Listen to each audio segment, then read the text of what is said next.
When I bought my first car, I spent 6 months overthinking on which car to buy. I knew my budget. I knew that I wanted a small car that will get me through the city traffic. Yet I spent hours going back and forth on things that I'd already decided.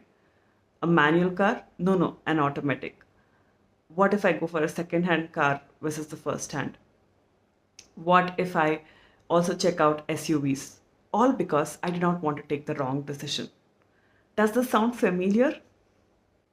But it's not just one example that I can give you of overthinking. Emotionally, during difficult conversations, I tend to get back home and replay the conversation with different variations in my head. What if the other person was kinder to me? What if I had the perfect comeback to the insult? But whenever I asked myself the question, how do I stop the overthinking? I always went blank. That's when I flipped that question.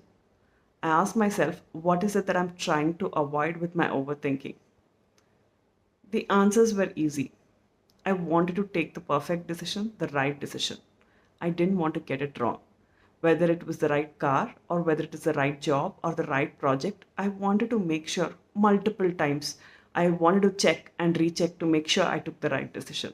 There is a point in this exercise where it gets futile to continue. When you know you're leaning towards a certain career choice or a certain choice of car, it doesn't make sense to go on repeating the analysis just to make sure that you don't get it wrong. Life sometimes offers us multiple choices, and it is a boon rather than a bane. And whenever you're stuck in this analysis paralysis, tell yourself that these are multiple choices. There is no one correct choice, but they're just the best choice that you can make at that moment with all the information that you have.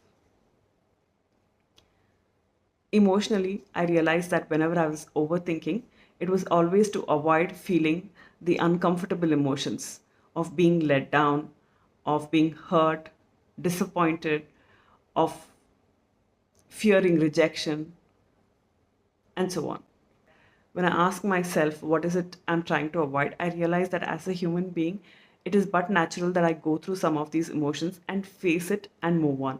Else, it snowballs into something bigger and bigger and something more heavy to be handled at a later point of time.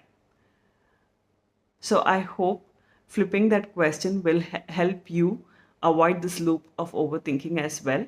See you in the next video with another question. Thank you.